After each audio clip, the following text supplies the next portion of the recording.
மாண்புமிகு உறுப்பினர் முனைவர் த. இனிகோ இருதயராஜ் அவர்களை பேச அன்போடு அழைக்கிறேன். மாண்புமிகு பேரவைத் தலைவர் அவர்களே, ஆளுநர் உரை மீதான விவாதத்தில் கலந்து கொண்டு எனது கருத்துக்களை இதே அவையில் பகிர்ந்து கொள்ள வாய்ப்பளித்த தமிழ் சமூகம் உண்மையான விடியலைக்கான இரவு பகல் பாராது உழைத்துக் கொண்டு திராவிட மாடல் ஆட்சியை பார்ப்புகளும் ஆட்சியாக நடத்தி கொண்டிருக்கிற தமிழ்நாட்டினுடைய முதலமைச்சர் அண்ணன் தளபதி அவர்களுக்கும் துணை முதலமைச்சர் அவர்களையும் வணங்கி எனது உரையை தொடங்குகிறேன். இந்த பெருமைமிகு சட்டப்பேரவை மன்றம் என்பது ஒரு மக்கள் மன்றம். மக்களால் தேர்ந்தெடுக்கப்படுகிறவர்கள் கூடுகின்ற மன்றம். மக்களால் தேர்ந்தெடுக்கப்பட்டவர்கள் மக்கள் பிரச்சனைகளை விவாதிக்கின்ற மன்றம்.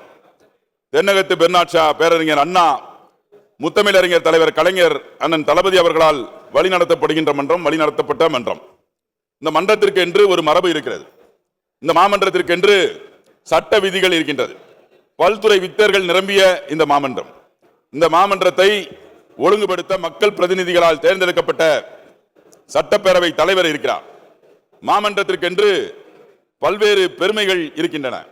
ஆனால் தொடர்ந்து இந்த மன்றத்தை ஒருவர் அவமதித்து செல்கிறார். 2022ஆம் ஆண்டு இதே அவைக்கு வந்தவர் முதலில் தமிழ் தாய் வாழ்த்து, பிறகு தேசிய கீதம் பாடப்பட்டு ஆளுநர் உரையை வாசித்துவிட்டு எந்த வம்பும் தும்பும் செய்யாமல் சென்றார். அடுத்த வருடம் ஆளுநர் உரையில சில பகுதிகளை படிக்க மாட்டேன் என்றார். வம்பு செய்வதையே தொழிலாக வைத்துள்ளார்.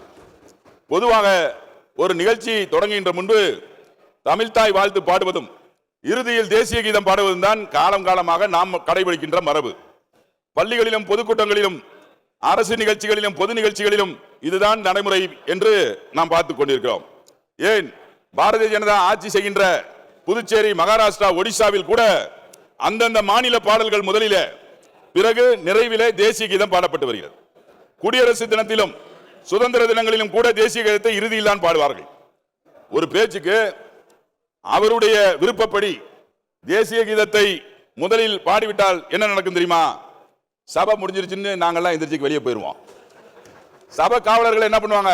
வேலை முடிஞ்சது அப்படின்னு சொல்லி லைட் ஆஃப் பண்ணிட்டு இருட்டில் தான் அவரை வச்சுட்டு போயிருப்பாங்க.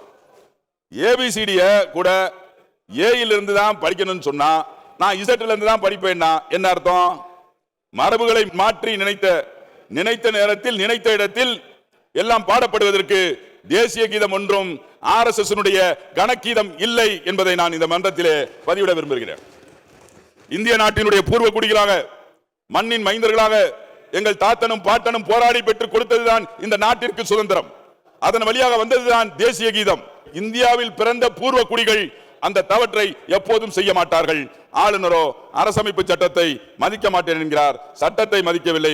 உங்கள் முதலாவதையாவது மதிக்கலாம். மாண்புமிகு பிரதமர் மோடி அவர்கள் குஜராத்தினுடைய முதலமைச்சராக இருந்த பொழுது ஆளுநர் என்பவர் ஆளுங்கட்சிக்கு கட்டுப்பட்டு நடக்க வேண்டும், மக்களால் தேர்ந்தெடுக்கப்பட்ட அரசு இருக்கும்போது ஆளுநருக்கு தனிப்பட்ட அதிகாரம் கிடையாது என்றாரே, அவரது கருத்திற்காவது நீங்கள் கட்டுப்பட்டு நடக்க வேண்டாமா? தேர்ந்தெடுக்கப்பட்ட மக்கள் பிரதிநிதிகளை மட்டும் அவர் அவமதிக்கவில்லை, தமிழக மக்களை அவமதிக்கிறார். கேரளாவிலும் நேற்று கர்நாடகாவிலும் இதே நிலைதான். மக்களை அவமதிக்கின்ற இவர்களுக்கு கடிவாளம் போடும் வகையில் மாண்புமிகு தமிழ்நாட்டினுடைய முதலமைச்சர் இனிமேல் ஆண்டின் தொடக்கத்தில் ஆளுநர் உரை என்ற முறையே தடுக்க ஒத்த கருத்து கொண்ட முதல்வருடன் இணைந்து பாராளுமன்றத்தில் குரல் எழுப்பப்படும் என்ற புரட்சிகரமான அறிவிப்புக்கு தலை சாய்த்து இங்கு குழுமியுள்ள மக்கள் பிரதிநிதிகளின் சார்பாக நன்றியை தெரிவித்துக் கொள்கின்றேன். இங்கிருந்து சென்ற ஆளுநர் அவர்கள் 10 நிமிடத்தில் ஒரு அறிக்கை வெளியிட்டார். அந்த அறிக்கையிலே அவர் சொல்லுகின்ற அனைத்தும் உண்மைக்கு மாறானவை என்று. யார் உண்மைக்கு மாறானவர்? அரசா நீங்களா? அவர்தான் உண்மைக்கு மாறான விஷயங்களை மட்டும் பேசுபவர் என்று ஒரு உதாரணத்தை நான் இந்த அவையில வைக்க கடமைப்பட்டிருக்கிறேன். 4/3/2024ஆம் ஆண்டு ஆளுநர் மாளிகையில் நடைபெற்ற புத்தக வெளியீட்டு விழா ஒன்றில் திராவிட மொழிகளின் ஒப்பிலக்கத்தை எழுதிய ராபர்ட் கால்டுவெல் பற்றி குறிப்பிட்டு பேசும்போது, Robert Caldwell, I saw somewhere written there, he was a graduate, he is a school dropout, he didn't pass even high school என்று குறிப்பிட்டு பேசினார். அதாவது ராபர்ட் கால்டுவெல் பள்ளி படிப்பை முடித்து விட்டார், உயர்நிலை பள்ளியில் பாஸ் ஆகாதவர் என்று அவர்கள் கூறியிருக்கிறார். Robert Caldwell school drop out அல்ல, பெருமை மிகு இங்கிலாந்து கிளாஸ்கோ பல்கலைக்கழகத்தில் PhD அதாவது டாக்டர் பட்டம் பெற்றவர் என்பதற்கான சான்று இதோ பேரவைத் தலைவர் அனுமதி பெற்று விட்டேன். இந்த சான்றை அவையிலே சமர்ப்பிக்கின்றேன். இதோ அவர் படித்த PhD படித்த படிப்பு சர்டிபிகேட். இந்த சர்டிபிகேட்டுடைய ஒரிஜினல் லண்டனில் இல்லை, அவர் வாழ்ந்த இடையன்குடி பாளையங்கோட்டையில CSI திருமண்டல பேராயரிடம் பத்திரமாக உள்ளது. வேண்டுமென்றால் போய் பார்த்துக்கலாம், இல்லைன்னா நான் கொரியர் கூட அனுப்புறேன். இப்படி பொதுவெளியிலே தொடர்ந்து உண்மைக்கு மாறான தகவல்களை பேசுகின்றவர் திராவிட மாடல் ஆட்சி குறித்து உண்மைக்கு மாறான தகவல்களை வெளியிடுகிறார்.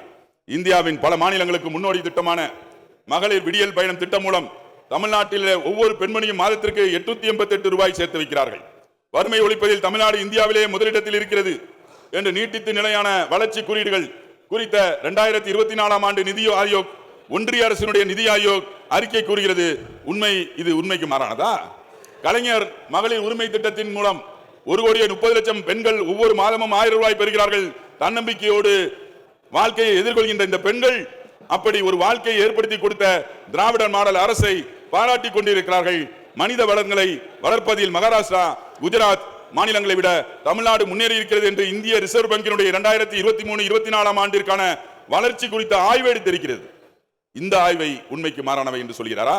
எந்த ஒரு குழந்தையும் பசியோடு பாடம் படிக்க வரக்கூடாது, வெறும் வயிற்றோடு பிள்ளைகள் பள்ளிக்கு அனுப்பி வைத்து விட்டோமே என்று எந்த தாயும் கவலைப்பட்டு விடக்கூடாது என்ற நோக்கில்தான் தொடங்கப்பட்ட முதலமைச்சருடைய காலை உணவு திட்டம் உன்னதமான திட்டம் மூலம் சற்றே ஏறக்குறைய 20 லட்சம் குழந்தைகள் பயனடைந்து வருகிறார்கள். இது போன்ற நல்ல திட்டங்கள் தான் உயர்கல்வி மாணவர் சேர்க்கையிலே 43% பெற்று இந்திய அளவில் தமிழ்நாடு முதலிடத்திலே இருப்பதாக இந்திய உயர்கல்வி நிறுவனமான ஐஷா பாராட்டுகிறது. பெருந்தலைவர் காமராஜர் கல்லூரி மேம்பாட்டு திட்டத்தின் கீழ் கடந்த 4 ஆண்டுகளில் மட்டும் 909 கோடி ரூபாய் மதிப்பீட்டில் அரசு பொறியியல், கலை, அறிவியல் மற்றும் பல்கலைக்கழக தொழில்நுட்ப கல்லூரிகளில் கூடுதல் வகுப்பறைகள், ஆய்வகங்கள், பணிமனைகள், தகவல் தொழில்நுட்பம் உள்ளிட்ட அனைத்து உட்கட்டமைப்பு வசதிகளையும் மேம்படுத்த நடவடிக்கைகள் மேற்கொள்ளப்பட்டு வருகின்றன. பேராசிரியர் அன்பழகன் பள்ளி மேம்பாட்டு திட்டத்தின் கீழ் கடந்த 5 ஆண்டுகளில் 4247 பள்ளி கட்டிடங்கள் கட்டுமானத்திற்கு 1350 கோடி ரூபாய் ஒதுக்கீடு செய்யப்பட்டு இப்போது வரை பணிகள் மேற்கொள்ளப்பட்டு வருகின்றன. ஆனால் நீங்களோ கல்வி தரத்தில் தமிழ்நாடு சரிவை சந்திப்பதாக முழு பூசணிக்காயை சோற்றில் அல்ல உங்கள் உண்மைக்கு மாறான அறிக்கையில மறைக்க முயற்சிக்கிறீர்களே. அது மட்டுமல்ல, பெண்களின் பாதுகாப்பு பிரச்சனை முற்றிலும் புறக்கணிக்கப்பட்டுள்ளதாக உண்மைக்கு மாறான அறிக்கையை வெளியிட்டுள்ளார். குடும்பத்தை காப்பாற்ற வெறும் வேலை வாய்ப்பு கனவோடு நகரங்களுக்கு வருகின்ற பெண்கள் நவீன வசதிகளுடன் நியாயமான கட்டத்தில் பாதுகாப்பாக தங்குவதற்கு தமிழ்நாடு முழுக்க 19 தோழி விடுதிகள் ஏற்படுத்தி கொடுக்கப்பட்டிருக்கின்றன.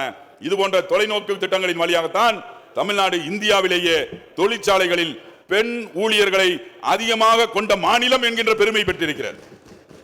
இதனால் தான் அவதார் என்கின்ற குழும அறிக்கை பெண்களுக்கான பாதுகாப்பு நகரங்களிலே சென்னைக்கு 4வது இடத்தை பெருமை வாய்ந்ததாக கூறுகிறது. பெண்களுக்கு வாழ்ந்த உகந்த பாதுகாப்பு, வேலை வாய்ப்பிலே பெண்களுக்கு அதிகாரம் போன்ற அம்சங்களின் அடிப்படையில் தீர்மானிக்கப்படும் சமூக உள்ளடக்க மதிப்பீட்டில் 48.16 புள்ளிகளை பெற்று சென்னை முதலிடம் பெற்றிருக்கிறது. பெண்கள் பாதுகாப்பை உள்ளடக்கிய சமூக உள்ளடக்க மதிப்பீட்டின் அடிப்படையில் 125 நகரங்கள் பட்டியலில் தமிழ்நாட்டினுடைய 12 மாவட்ட நகரங்கள் இடம் பிடித்திருக்கின்றன. இவை மட்டுமல்ல, தேசிய அளவிலான தனிநபர் வருமானத்தில் தமிழ்நாடு இந்தியாவிலேயே 2ஆம் இடத்தில் இருக்கிறது என்று கடந்த ஆண்டு ஜூலை மாதம் 21ஆம் தேதி நாடாளுமன்றத்திலே ஒன்றிய நிதி அமைச்சர் பங்கஜ் சௌத்ரி பாராட்டி பேசியிருக்கிறாரே, அந்த பாராட்டுதலை உண்மைக்கு மாறானவை என்று சொல்கிறாரா என்பதை நான் இந்த அவையிலே பதிவு செய்ய வருகிறேன். முதியோர்கள், மாற்றுத்திறனாளிகள் என்றால் முடியாதவர்கள், இவர்களது வாழ்க்கை முடிந்துவிட்டது, போய்விட்டது என்று உறவினர்கள் உதறிவிடும் நிலையில ரேஷன் பொருட்களை அவர்கள் இல்லத்திற்கு கொண்டு சென்று வழங்குகின்ற தாய்மானவன் திட்டம் மூலம் 27.55 லட்சம் வயது முதிர்ந்தோர் மற்றும் மாற்றுத்திறனாளிகள் பயனடைந்து வருகிறார்கள். வயது முதிர்ந்தோர் மற்றும் மாற்றுத்திறனாளிகள் பாதுகாப்பு ஆதரவு சூழலை உறுதி செய்ய 25 அன்பு சோலை இல்லங்கள் தமிழ்நாடு முழுவதும் செயல்படுத்தி வருகின்றன. இந்த அரசு குறித்து அவர்களை போய் கேட்டு தெரிந்து கொள்ளுங்கள். நானும் இருக்கிறேன் என்று தன்னுடைய இருப்பை காட்டிக்கொள்ள பேசு பொருளாக இருக்க மட்டுமே ஆசைப்படாதீர்கள். நாட்டில் மக்கள் என்ன பேசிக் கொள்கிறார்கள் என்பதையும் கொஞ்சம் காது கொடுத்து கேளுங்கள். அதுபோல அண்ணல் அம்பேத்கர் அயலக கல்வி திட்டத்தின் கீழ் அதிகபட்ச உதவியை 36 லட்சம் ரூபாயாக உயர்த்தி அதுபோன்ற பலன்களை வழங்கி வருகிறது. இதன் மூலம் இந்த 5 ஆண்டுகளில் மட்டும் 385 ஆதி திராவிடர் மற்றும் பழங்குடியின மாணவர்களுக்கு 162 கோடி ரூபாய் உதவித்தொகை அளிக்கப்பட்டு அவர்கள் உலகெங்கிலும் உள்ள பல்வேறு பல்கலைக்கழகங்களில் பயின்று வருகிறார்கள். திராவிட மாடல் ஆட்சியில நான் முதல்வன் திட்டத்தால் என்னால் IPS தேர்வை எழுதி தேர்ச்சி பெற முடிந்தது என்று ஒரு மாணவியின் கருத்தை சமீபமாக சமூக வலைதளங்களில் பரவலாக பகிரப்பட்டு வருகிறது. கவர்னர் அவர்களே, நீங்களும் IPS படித்தவர்கள், அந்த மாணவியும் IPS தான். என்ன, அவர் உங்களை விட ஜூனியர்.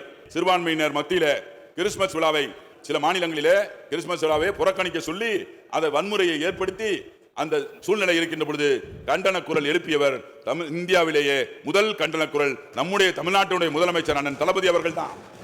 கிறிஸ்துமஸ் விழாவிற்கு இனி லீவு கிடையாது என்று சொல்லி சொன்னது யாரு? உத்தரப்பிரதேசம். ஆனால் தமிழகத்திலே நம்முடைய தமிழக முதல்வர் இங்க இருக்க கிறிஸ்தவ மக்களோடு சிறுபான்மை மக்களோடு இணைந்து கிறிஸ்துமஸ் விழாவை கொண்டாடிய வரலாறு இந்த மண்ணில் தான்.